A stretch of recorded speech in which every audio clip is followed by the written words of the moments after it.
తెలుగు పాఠకలోకాన్ని, తెలుగు సమాజాన్ని కొన్ని దశాబ్దాల పాటు కుదిపేసిన రచయిత, నాటకకర్త, నవలా రచయిత, కవి గుడిపాటి వెంకటచలం.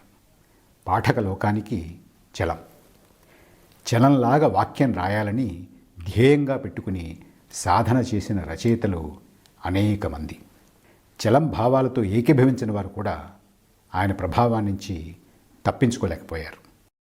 మన సమాజంలో స్త్రీలకు జరుగుతున్న అన్యాయం, స్త్రీని బంధించిన సంకెళ్ళు, స్త్రీ స్వాతంత్ర్యం, స్త్రీ మీద శారీరక మానసిక హింస, ఇవి చలం ఇతివృత్తాలు. ఆయన భావాలు, వ్యక్తిగత ప్రవర్తనల వల్ల ఆయనను విపరీత వ్యక్తిగా సమాజం ముద్రవేసి వెలివేసింది. సూటిగా, పదునుగా, వ్యవహారిక పదాలతో కూడిన ఆయన వాక్యాలు ఆయన ఆయుధాలు. జలపాతంలా దూకుతుంది ఆయన కథనం. ఆయన సృష్టించిన అరుణ, అమీనా లాంటి పాత్రలు ఇవాళ్టికి తెలుగు సాహిత్యంలో వాటి ప్రభావాన్ని కోల్పోలేదు. తను రాసినవన్నీ తన కోసం రాసుకున్నవని చెప్పుకున్నాడు చలం. తనలోని కుళ్ళును ఎత్తి చూపించడానికి, తనలో ఏ మూలను మిగిలి ఉన్న చెడును విమర్శించడానికి రాస్తే ఇతరులు చలం తమని తిట్టాడు అనుకున్నారు అన్నాడు. తను రాయడం ఆపేసి ఆధ్యాత్మిక మార్గం పట్టిన తర్వాత చలం ఏదో ఓ కాగితం, ఏదో ఓ పాతకాలం చేత పట్టుకొని కూర్చో. ఏదన్నా కథ వచ్చిందా రాయి, రాలేదా కాగితం చించేసి రాజకీయ నాయకుడు అయ్యే ప్రయత్నం చేసుకో అన్నాడు ఆయన. కథ పత్రికలు అచ్చు వేయకపోతే వాటిని కవర్లో పెట్టి ముందు తరాల వారి కోసం దాచేయి అన్నది ఆయన కథా రచయితలకు ఇచ్చిన సందేశం. ఇవాళ చలం కథనా శిల్పాన్ని ఆస్వాదిద్దాం.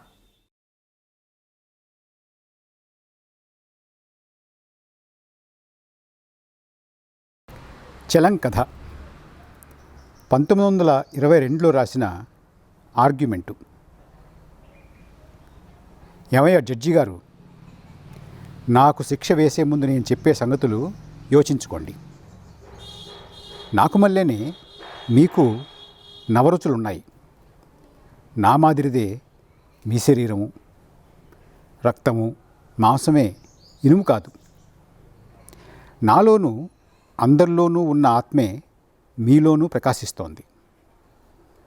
ఎంత రాయి చేసుకున్నా హృదయం మీలోనూ కొట్టుకుంటోంది. దోషాన్ని తూచి శిక్షలు తయారు చేసి నా మొహాన పారేసే మిషన్ కాదు కదా. మీరు వినండి, నేను చెప్పేదంతా విని న్యాయమని తోస్తే విడిచిపెట్టండి. వదిలిపెట్టడానికి స్వతంత్రం లేదా?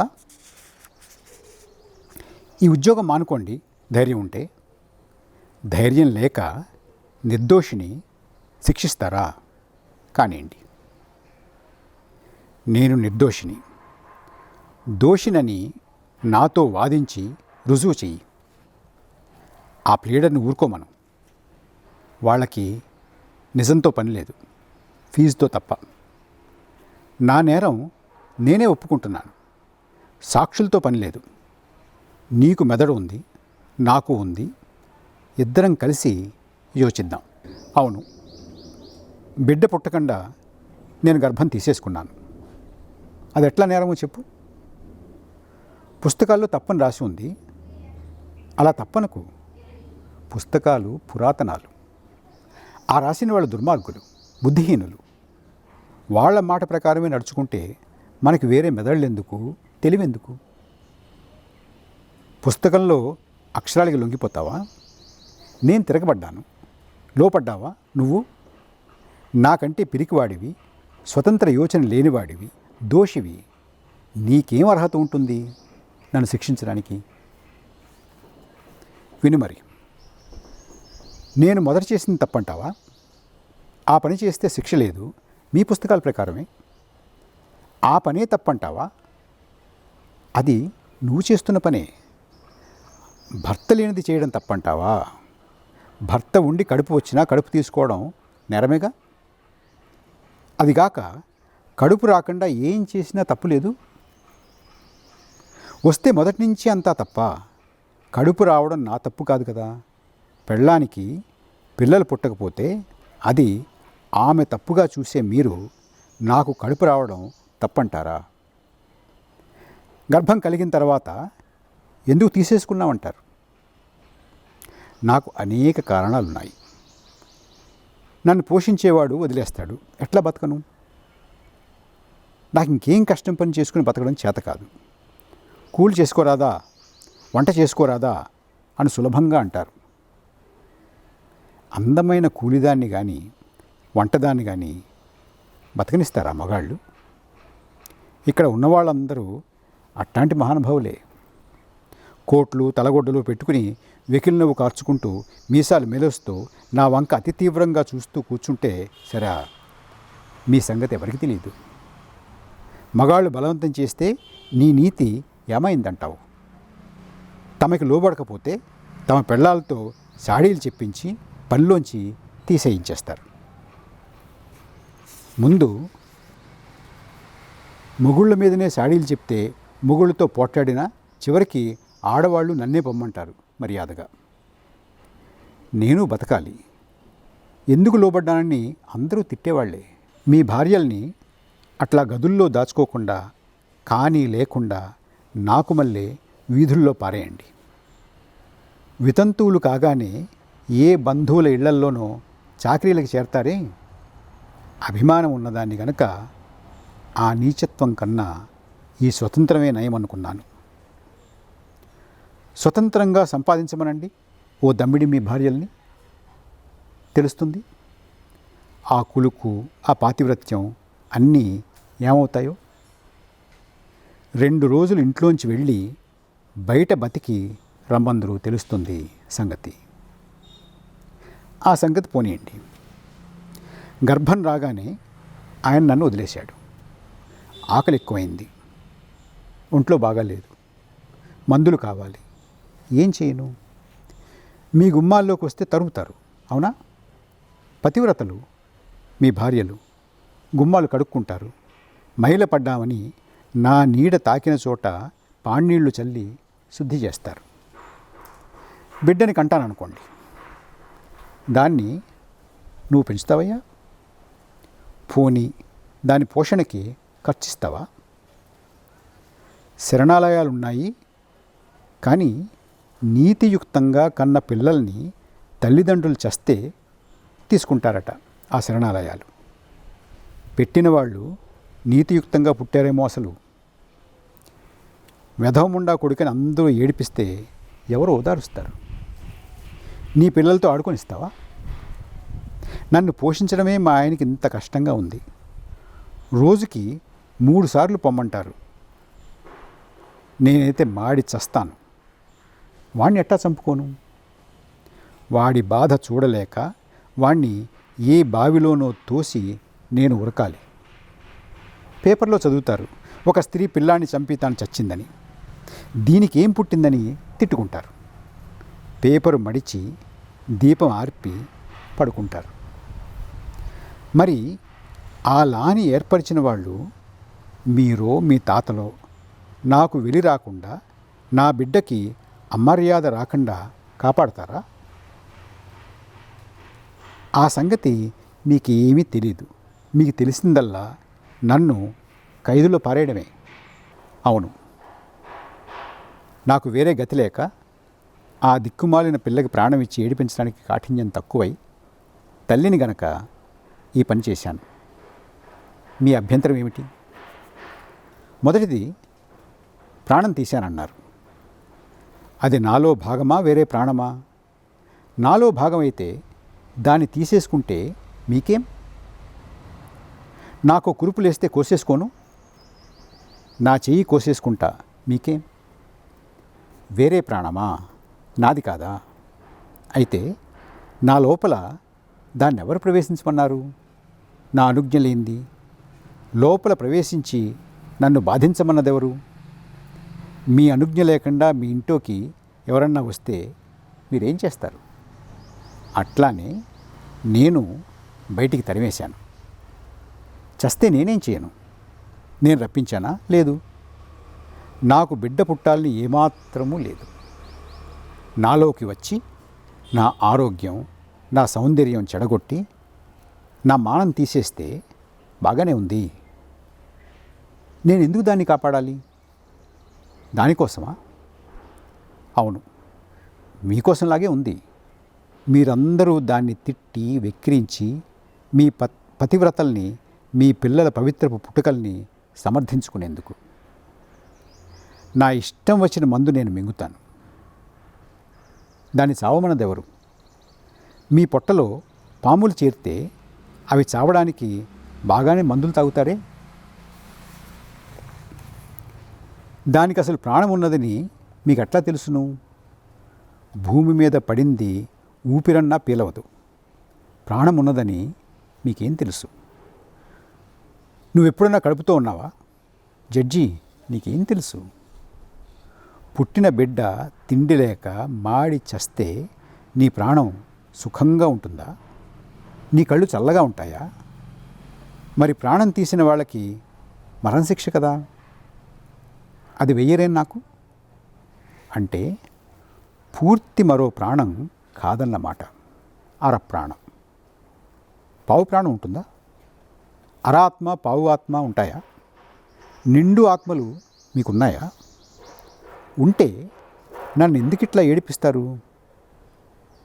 మిమ్మల్ని చంపినా తప్పు లేదు. అయితే కోడిగుడ్డుకి ఎన్నో వంతు ప్రాణం, గొర్రెకి వాటికి ఆత్మ ఉందా లేదా? అట్లా చూస్తామే. నీకేం తెలుసునని కూర్చున్నావు నన్ను శిక్షిస్తానంటూ. నా ఆరోగ్యం చెడిపోతుందంటారా? కాఫీ హోటల్లో చెడ తినేవారిని, పసి భార్యల కోసం మందులు తినే ముసలాళ్ళని దండించరేం? 40 ఏళ్లకే మూలశంకలు, అతిమూత్రాలు తెచ్చుకునే జడ్జీలని దండించరేం? దిక్కుమాలిన దాన్ని నేను దొరికానా? నా ఆరోగ్యం పోతే ఎవడికేం? నా ప్రాణం పోతే ఎవడికేం? దుర్మార్గంలో పడి ఎట్లా చచ్చిందోనని నన్ను చూసుకు సంతోషంతో కడుపు నింపుకుంటారు మీ భార్యలు. దీన్ని చంపినందుకు లోకల్లో మనుషులు తక్కువ అవుతారంటారా మీరందరూ? పుణ్యాత్ములు మీరున్నారు చాలదు. కనకుండా ఉన్న ప్రతి ఆడదాన్ని శిక్షించండి. వితంతువులందరినీ కనిపించండి బలవంతంగా. మీ జనసంఖ్య పెరగడానికి, ఇంకో జీవాన్ని నన్ను మోయమనడానికి మీరెవరు? సృష్టి సాగదంటారా? నాకే. నీకు సృష్టి సాగిస్తారని పూచీకత్తునిచ్చానా? అసలు నన్ను కనవద్దని సంఘం ఆజ్ఞాపించిందిగా. లా కనమంటోంది. కంటే సంఘం, కనకపోతే లా శిక్షిస్తాయి. మరి సంఘమే లాని ఏర్పరిచింది. సృష్టి నాలో ఇంకో జీవాన్ని పెట్టింది. దాన్ని తీసుకునే శక్తిని ఇచ్చింది. మధ్య మీకెందుకు? ఏమంటావు? నన్ను వదులుతావా? నీ ఉద్యోగం పోతుందని భయమా? నీ ఉద్యోగం కోసం నన్ను, నిర్దోషిని, శిక్షిస్తావా? ఇదే నా నీతి? ఇదే నా పుణ్యం? చెప్పు జవాబు.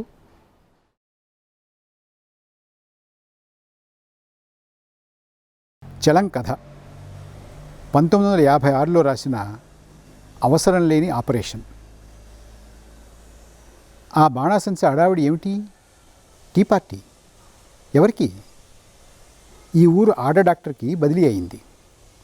ఇంత హడావిడ. ఈ ఊరి ప్రజలకి ఆమెను చూస్తే అత్యంత అభిమానం. ఎందుకు? 5 ఏళ్లలోనూ వాళ్ళవి 10,000 రూపాయలు బ్యాంకీలో వేసుకుంది. అందుకని. అంత తెలియగలతా? అదేమో మొదటి సంవత్సరం ఆమె మొహం చూసినవాడు లేడు. కానీ జూలైలో గావును ఒక విచిత్రమైన కేసు కుదిర్చింది. దాంతో ఆమె ప్రభ అద్వితీయంగా వెలిగింది ఈ 4 ఏళ్ళు. ఏం కేసు ఏమిటి? అదే తమాషా. అందులో ఈమె ప్రయోజకత్వం ఏమీ లేదు. కీర్తి మాత్రం ఈమెకి దక్కింది. వాళ్ళు మాకు బంధువులే. చెప్పనా? ఆమెకి 30 ఏళ్ళు. డాక్టర్కా? కాదు, మా బంధువురాలు ఒక ఆమెకి పిల్లలు లేరు. పిల్లలు లేకపోతే బతకడం ఎందుకనే మనోవ్యాధి పట్టుకుంది ఆమెకి. ఇంకా బిడ్డల కోసం వాళ్ళు పడ్డ శ్రమ, చేసిన ప్రయత్నాలు ఇన్నన్ని కాదు. ఎన్ని మందులో, ఎన్ని యాత్రలో, ఎన్ని విధాలైన ప్రదక్షిణాలు, ఎంతమంది బైరాగులకి సన్యాసులకి బహుమతులు, ఏమీ లాభం లేక విసుకెత్తి రోజు ప్రతివారితో తన కథ చెప్పుకుని ఏడుస్తూ పడి ఉంది. చిన్నదాని ఇంకా నీకింత తొందర ఏమిటి, నిరాశ ఏమిటంటే వినదు. చివరికి ఒక పిల్లాన్ని తెచ్చి పెంచుకుంటే వాడు ఈమె ముద్దులు భరించలేక పారిపోయినాడు. తరువాత చిన్నపట్నం నుంచి పెద్ద బొమ్మను ఒక దాన్ని తెచ్చుకుంది.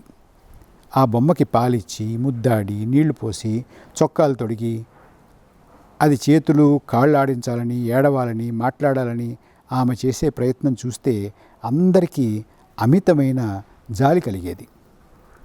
మా బంధువుల్లో పిల్లలు లేని దరిద్రులెవ్వరూ లేరు. కనుక ఈమె సిగ్గుపడి పిల్లలు లేని పాపం చేసినట్లయితే ఏ కార్యాలకి ఎక్కడికి వెళ్ళడం మానేసింది.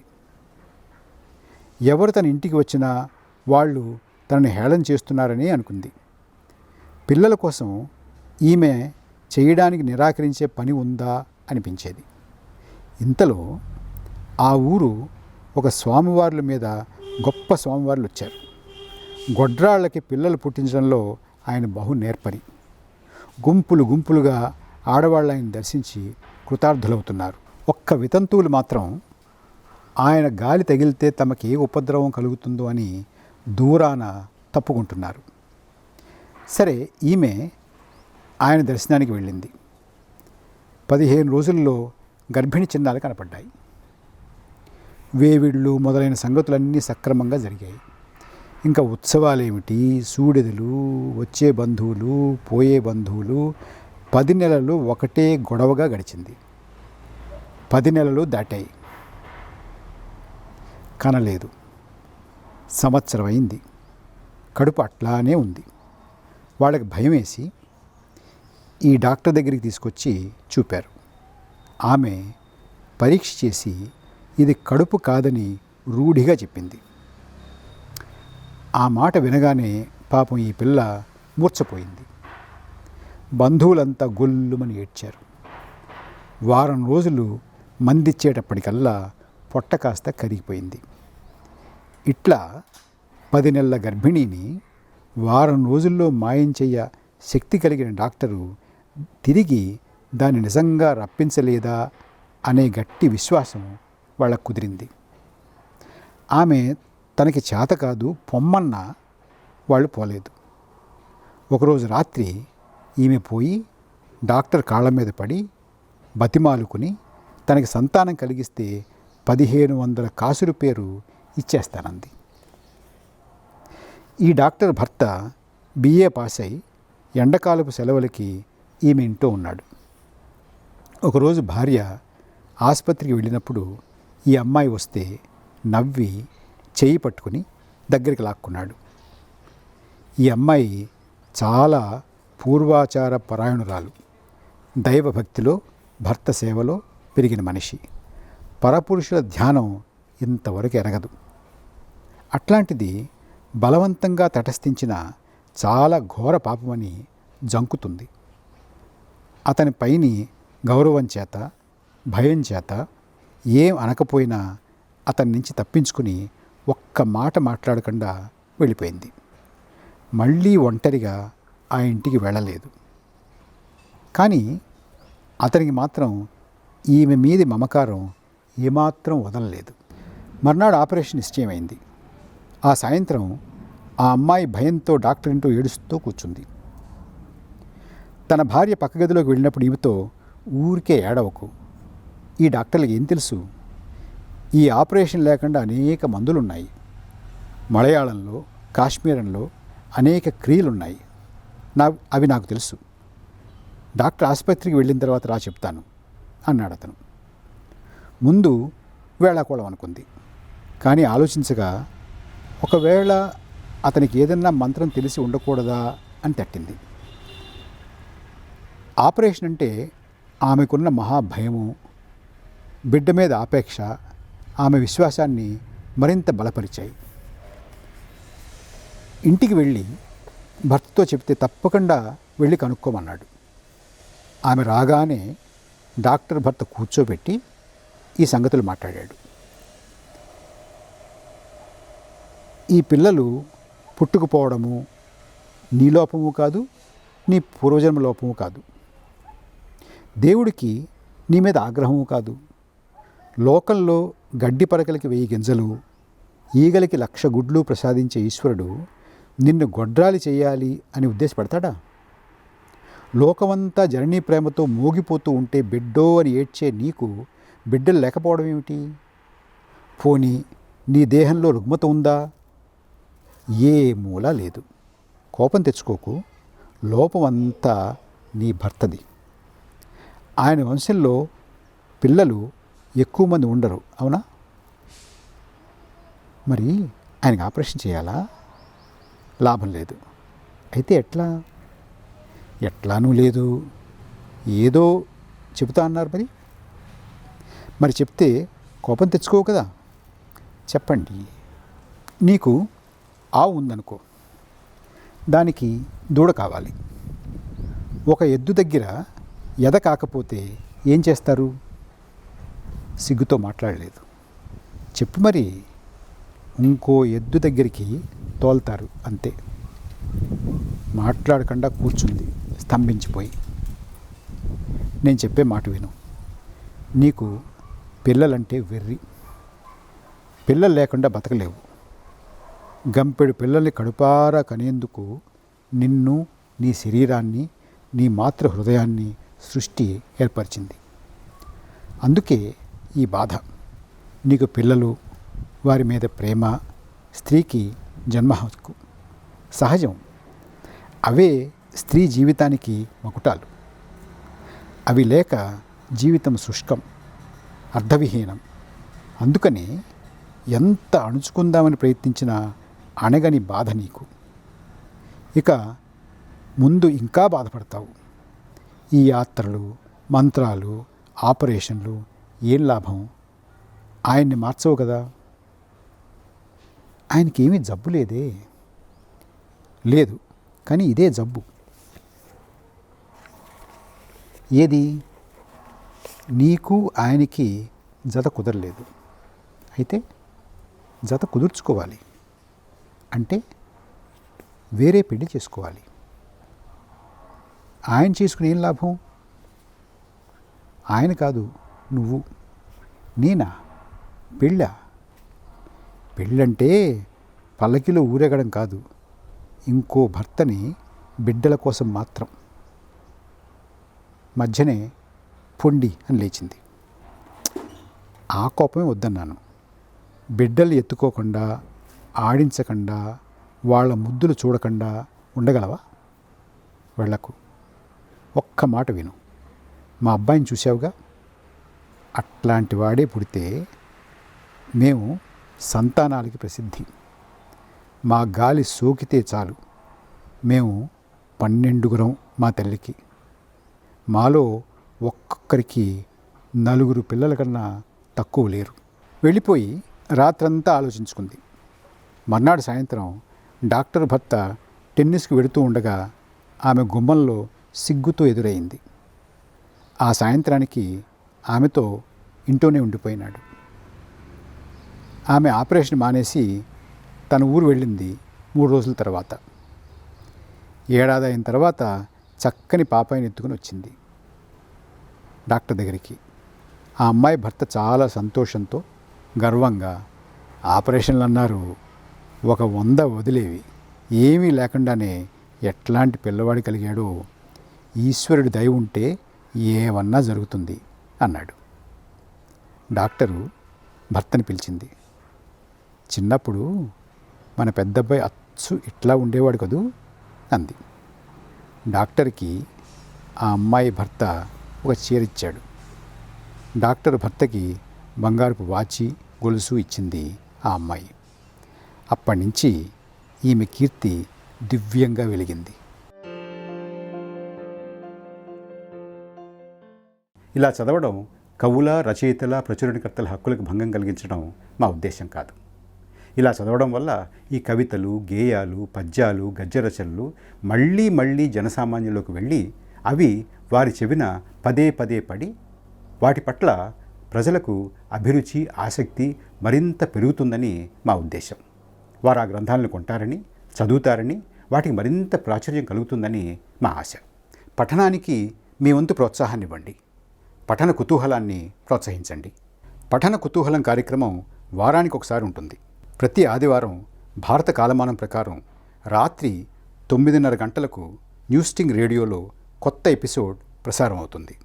మళ్ళీ సోమవారం ఉదయం 8:30 ఆ ఎపిసోడ్ ప్రసారం అవుతుంది.